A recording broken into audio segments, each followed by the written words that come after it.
श्रुतिरिति सत्यमः। एक बार राधे राधे बोलो।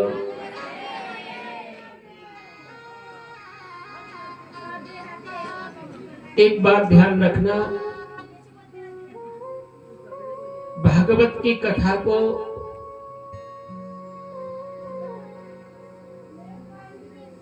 मैं जो क्रम से ले रहा हूं, क्योंकि कहीं विस्तार करना पड़ता है तो कहीं थोड़ा नाम गिना के आगे बढ़ना पड़ता है। कल के प्रसंग में जहां गंगा तट पर सुखदेव और परीक्षित का मिलन, तो साधना के बारे में बताया और सुखदेव जी ने यहां निष्काम भक्ति का उपदेश दिया। भगवान का भजन करना है तो केवल इसलिए, हे परमात्मा मुझे तेरी प्राप्ति हो जाए, धन दौलत परिवार स्त्री ये तो सब तुम्हारे प्रारब्ध से मिलेगा,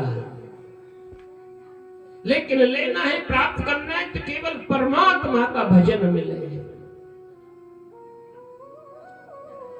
आगे चल के सुखदेव जी कहते हैं, राजा परीक्षित, भगवान ने प्रवासा खेत से उद्धव को बात्रिक आश्रम भेजा था कि तुम एकांत में रहना। उद्धव ब्रजभूमि से निकल गई थी तो अन्याय का राज्य करने वाले दुर्योधन ने नीति देने वाले विदुर को राज्य से निकाल दिया था।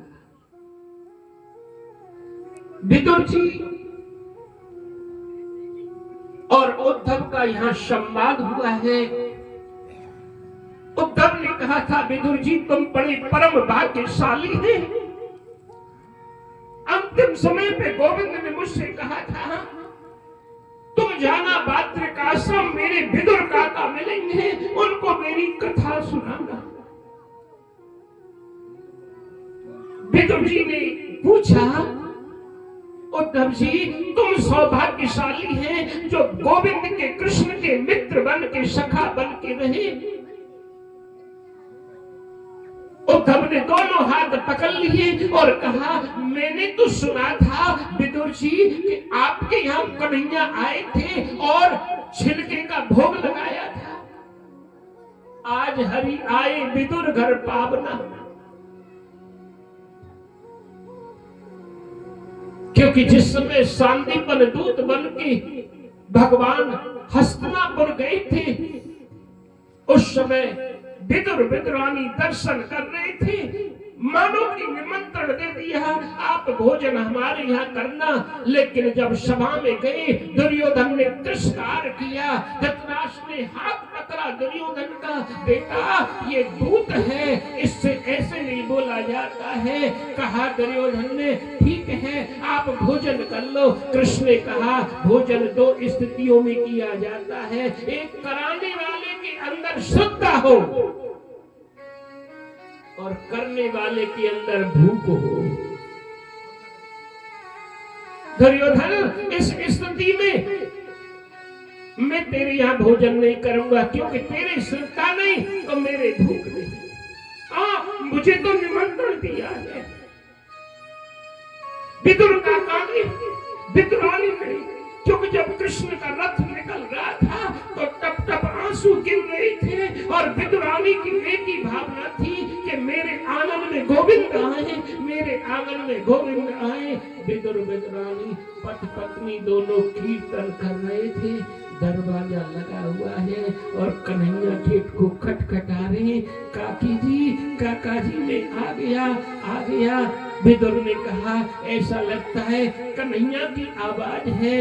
गेट खोला और विदुरानी ने देखा तो अश्रुधारा बह पड़ी। भाई बहन, ये नेत्र हमारे यात्रा कर रहे हैं। इन नेत्रों में बार बार पलक मारा जाता है, आता है क्यों?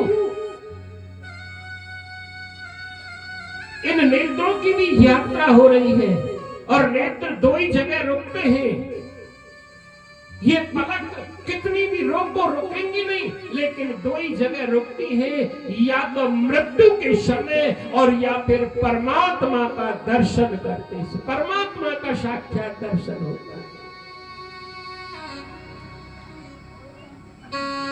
आज विद्वानी ने जैसे परमात्मा का, कृष्ण का दर्शन, आंखों की यात्रा पूरी हो गई, पिता की लग गई, अश्रुधारा बह रही है। स्वयं साक्षात परमेश्वर ने अपने पीतांबर से विद्वानी की आंसुओं को पोंछा। लेकिन एक नियम होता है, शिष्टाचार। घर पर कोई आता है तो उसे कुछ खिलाते हैं। विद्वानी लाई कि यार बैठाओ, और कहा एक पाटो लेके आई, और ना पतो कि यार सीधो बिछानो उल्टो उल्टो बिछा दियो, और कन्हैया को बैठा दियो।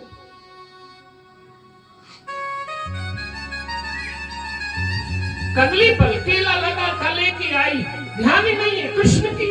ये है ब्रह्म की अष्टम अवस्था। सच्चिदानंद रूपाय, ध्यान दो, पहला ही मंत्र कह रहा है। सत्य क्या है? रामायण। सच्चिद आ रहा, यह है गीता। सच्चिदानंद, आनंद क्या है? भागवत।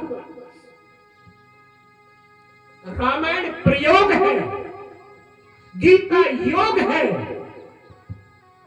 और भागवत की कथा वियोग है। ये वियोग है, इसमें गोपियां रोई, साक्षात कृष्ण भी रोया है, उद्धव भी रोया है। ये वियोग है, क्योंकि इसमें केवल आनंद ही आनंद है।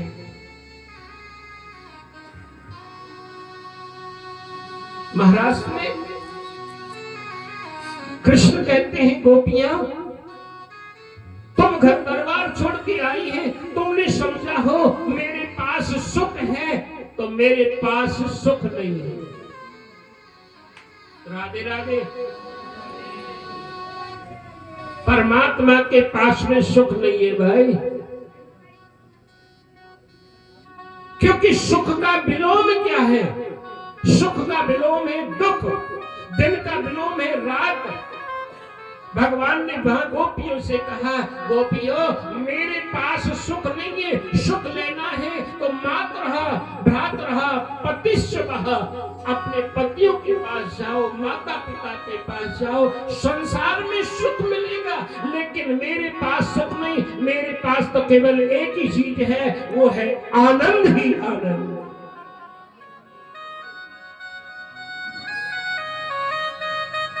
चलो सखी जहां चालिए,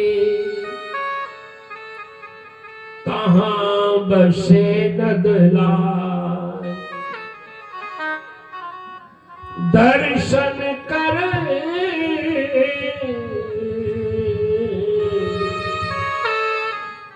प्रभु का, सफल होए सबका। दर्शन कर लो प्रभु का, और सफल हो सबका। चलोगे ना? कन्हैया कन्हैया कन्हैया ले चल पल्ली पार, कन्हैया ले चल पल्ली पार, सबरिया ले चल पल्ली पार, सबरिया ले चल पल्ली पार। जहाँ विराजे राधा रानी, जहाँ विराजे राधा रानी, जहाँ विराजे राधा रानी, जहाँ विराजे राधा रानी, मेरी सरकार सबरिया ले चल पल्ली पार, सबरिया ले चल पल्ली पार। शिरा है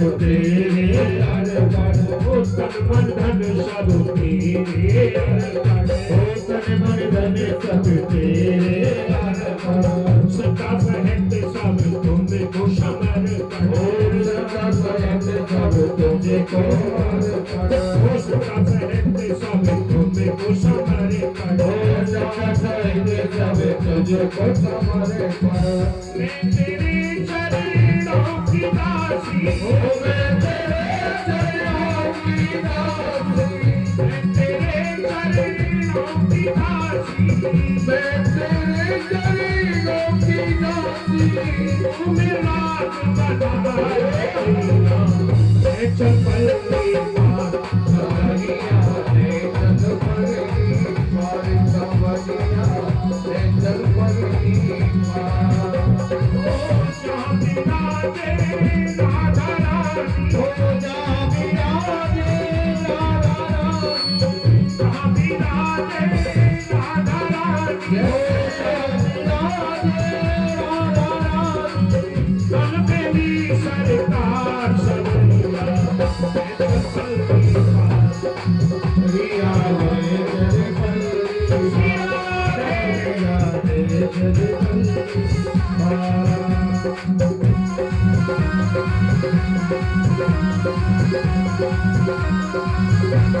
आदि तेरा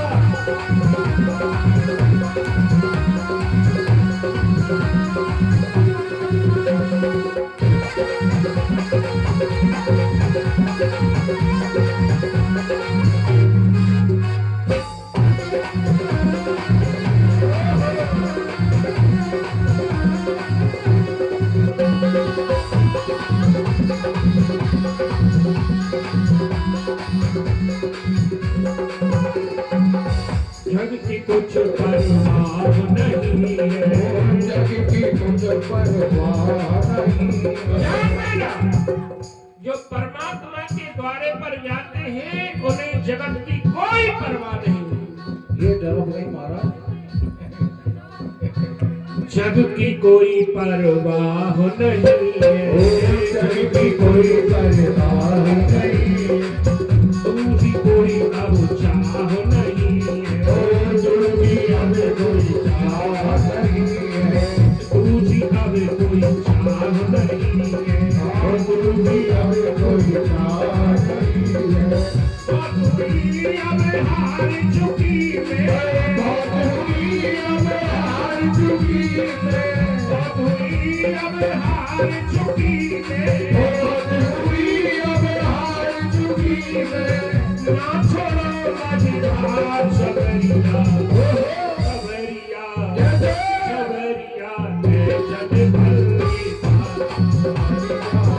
चल पलटी मार सवरिया रे चल पलटी मार सिरा है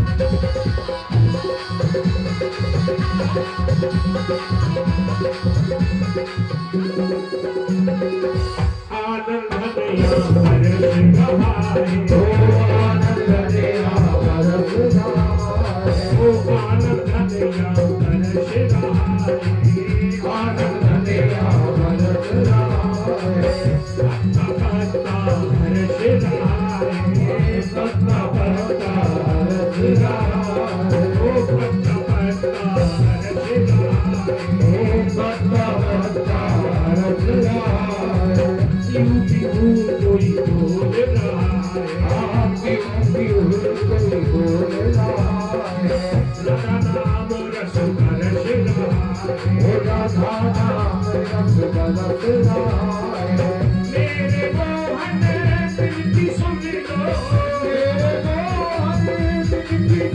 मेरे मोहन बिनती सुन लो, मेरे मोहन बिनती सुन लो।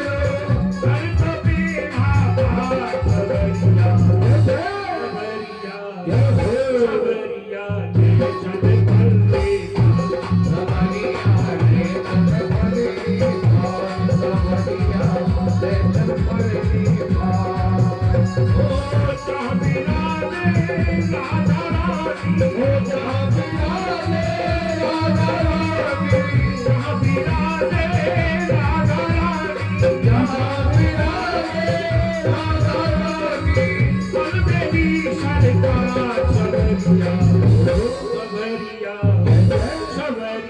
ने जन पल्ले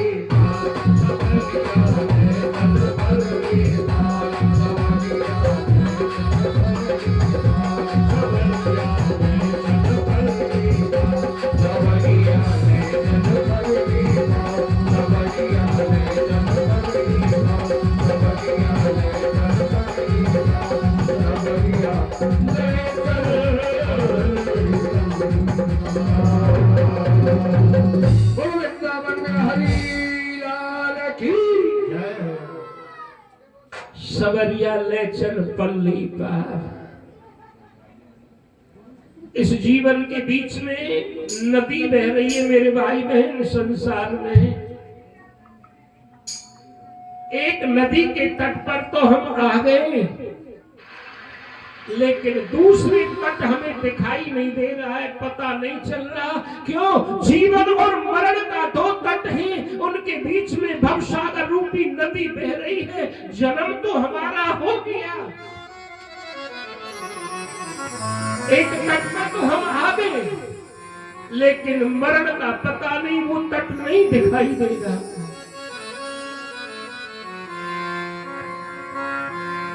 राधे राधे बोल।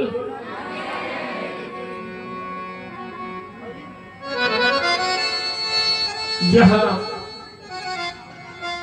विदुर और उद्धव का जो संवाद हुआ है, तो विदुर जी ने कहा, उद्धव जी मुझे आप भगवान की पावन कथाएं सुनाओ।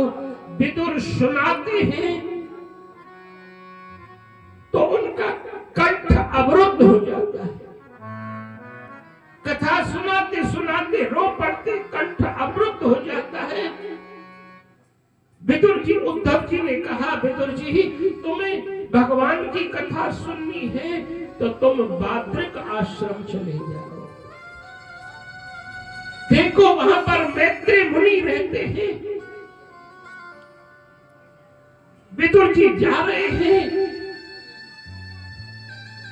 यहां गंगा में स्नान किया और मैत्री मुनि को पता चला कि मेरे यहाँ विदुर जी आ रहे हैं सत्संग के लिए। वो तो साक्षात धर्मराज के अवतार हैं, यमराज के अवतार हैं।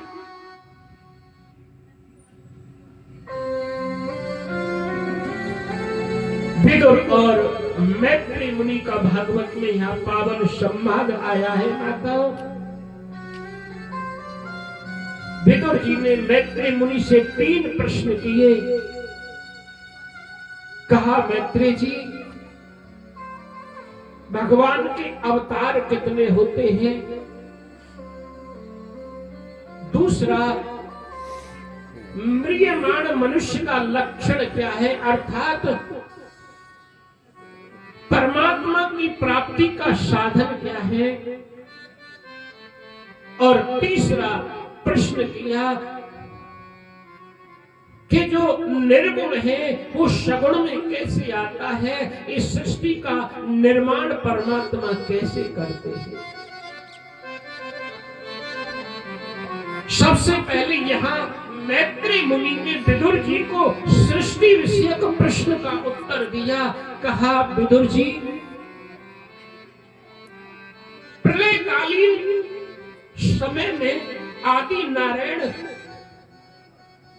जल में पिंड के रूप में, अंड के रूप में प्रकट होते हैं, उन्हें विराट कहा जाता है।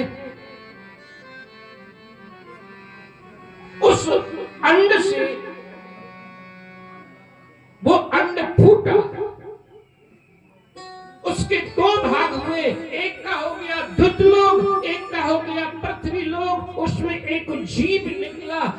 नाम था ब्रह्मा, यानी कि प्रकृति यानी नार से उत्पन्न हुआ क्या, उस जल से पैदा हुआ एक कमल, और कमल से निकला कौन, ब्रह्मा। यहाँ ब्रह्मा जी ने देखा कि मेरा जन्मदाता कौन है, चिंतित हुए तो दो शब्द निकले आकाश से, ता और पा। संतों ने मंथन किया भागवत में कि ता का मतलब क्या है, पा का मतलब क्या है। ता का मतलब है तटस्थ होना, स्थिर होना, और पा का मतलब है पवित्र होना। भजन के लिए तीन चीज हो, एक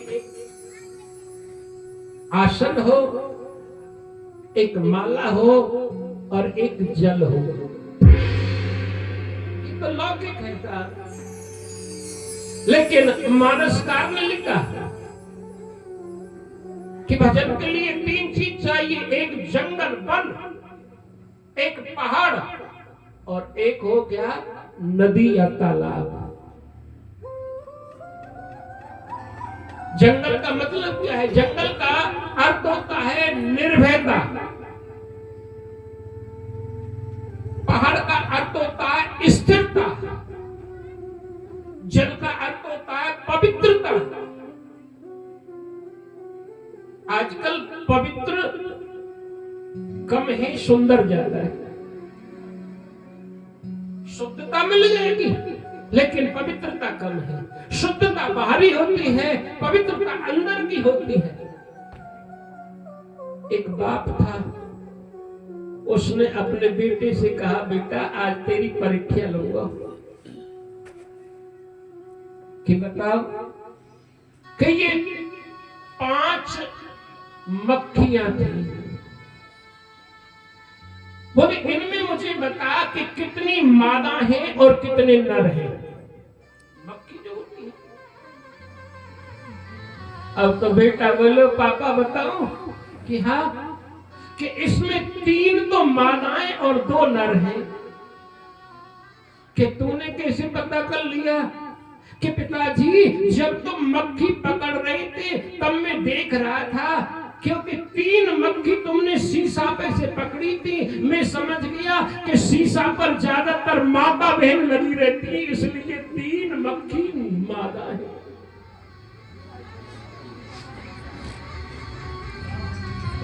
सजाने में लगती है, लेकिन अंदर क्या है, अंदर भावना गलत है।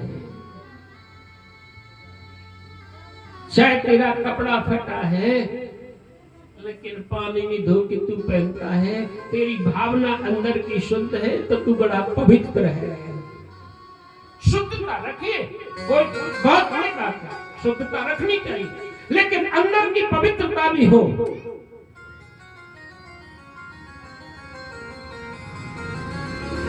तो कथा का प्रसंग है भाई बहन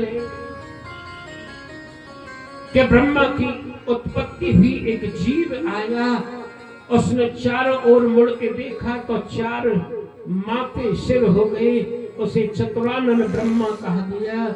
और ब्रह्मा जी ने यहाँ आराधना की, तप किया, तो पुनः आदेश मिला कि तुम सृष्टि करो।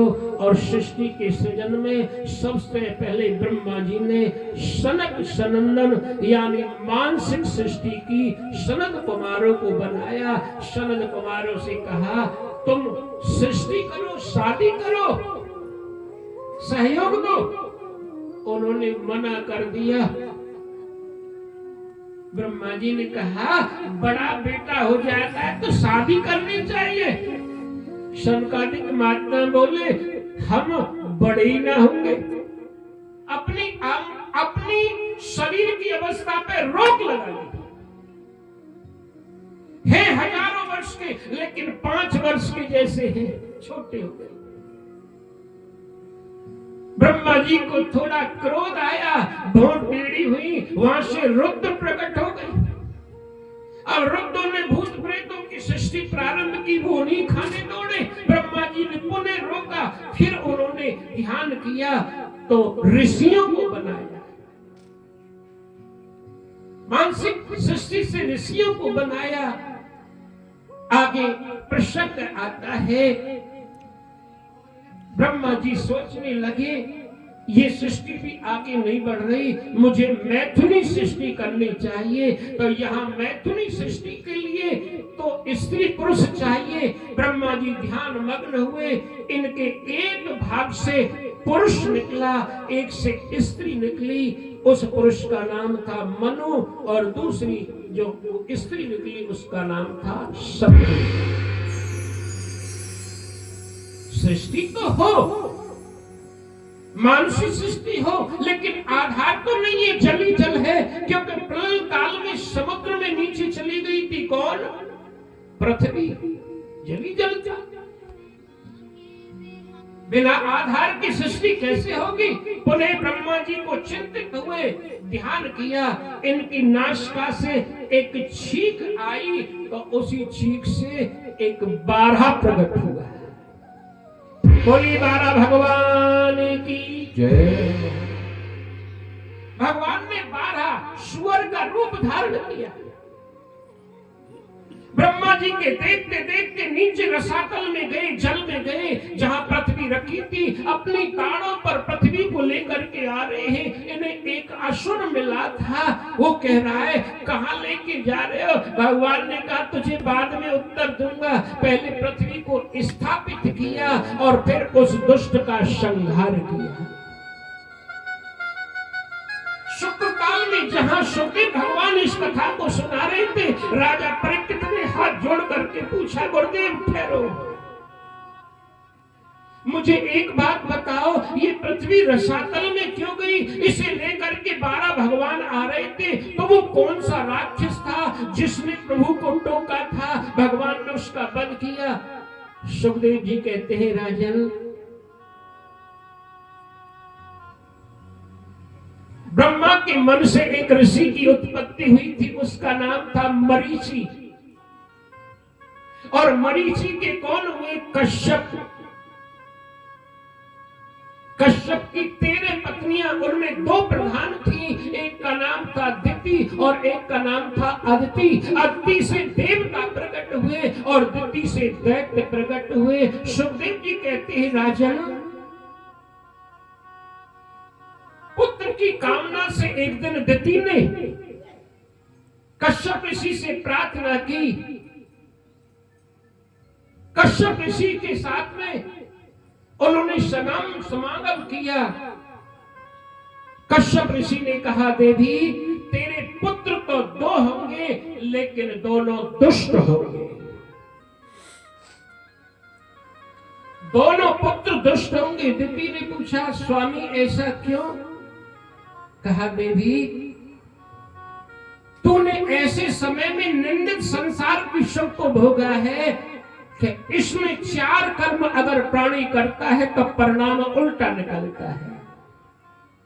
भागवत में सूत्र आया है, एक ऋषि कहता है कि संध्या काले च संप्राप्ते चतुर्कर्माणि वर्जते आहारे जायते व्याधि गर्भदोष सुमे धुने नेत्रायाम हरते लक्ष्मी स्वाध्यायादिषु कर्मणं श्री कृष्ण शरणं मम श्री कृष्ण शरणं मम श्री कृष्ण शरणं मम श्री कृष्ण शरणं। भाई बहन, जिस समय भोर की बेला सुबह सूर्य उदय हो रहा हो, रात्रि जा रही हो, माताएं भाई लोग ध्यान से सुने, आपके काम की चीज है। रात्रि आ रही हो, दिन छिप रहा हो, ऐसे समय में 4 कर्म नहीं करने चाहिए। पहला कर्म क्या बताया कि संध्या काले च संप्राप्ते चतुर कर्माणि वर्जते आहारे जायते व्याधि। अगर तुम भोजन करोगे संध्या के समय में, उस समय तुम्हारे पेट में कोई ना कोई रोग आ जाएगा, आपके शरीर में रोग लग जाएगा। पुराने के जमाने में वैद्य लोग भी बताते थे और महात्मा कहते हैं दोनों संध्याओं में सूर्य का दर्शन करना चाहिए। उस समय उसके अंदर से ऐसी किरणें निकलती हैं जो आपके शरीर को पुष्ट बनाती है, निरोगी करती है। संध्या काले दूसरा बताया गर्भस्थुष्ट सुने पति पत्नी को संयमी जीवन जीना चाहिए। संध्या के समय संसार के सुख को न भोगे। अगर ऐसा करते हैं तो अंधी, लंगड़ी, लूली, क्रोधी, मंद बुद्धि की गूंगी संतान पैदा होगी।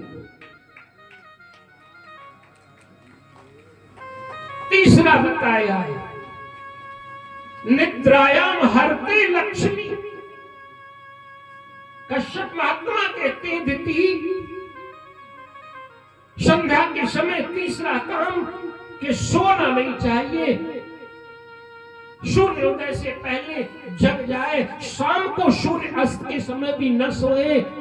उस समय दीप जला करके आरती बंदन पूजन करें। उस समय साक्षात दुर्गा लक्ष्मी का घर में प्रवेश होता है।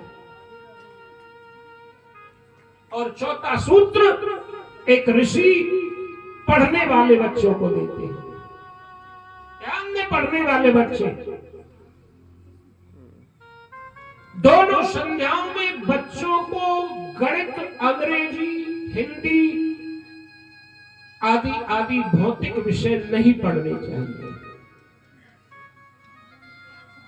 शब्द को समझना, दोनों संध्याओं में नहीं पढ़ना चाहिए। महात्मा कहते हैं जिस समय सूर्य उदय हो रहा हो, सूर्य अस्त हो रहा हो, दोनों संध्याओं में विद्यार्थी को क्या करना चाहिए? नहा धो करके उस समय शिव जी का अभिषेक करे और दुर्गा चालीसा, हनुमान चालीसा, रामायण का पाठ करे, जिससे उसकी स्मृति तीव्र होगी, प्रखर बुद्धि होगी और मन चाहे पद प्राप्त कर लेगा।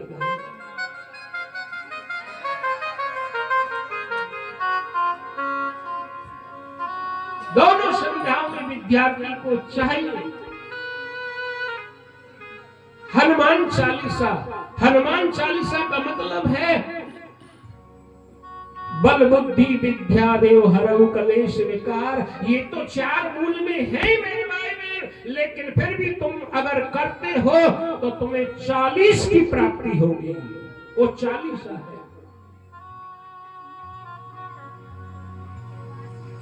तो यहाँ एक ऋषि ने सूत्र दिया, कहा देवी तूने संध्या का अनादर किया है, तेरे दुष्ट संतान पैदा होगी। दिति घबरा गई, स्वामी मैं दुष्ट पुत्रों को प्राप्त करके क्या करूंगी?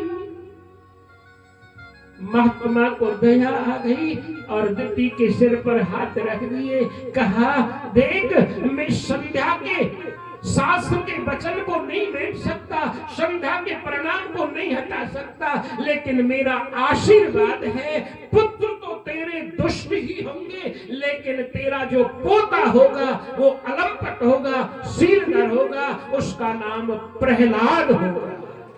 बोलिए प्रहलाद जी महाराज जय। दिति खुश हो गई, कम से कम वंश में एक तो भक्त आ गया। एक भी परिवार में अच्छा भक्त आ जाता है तो पूरा वंश तर जाता है। कथा का प्रसंग है मेरे भाई में।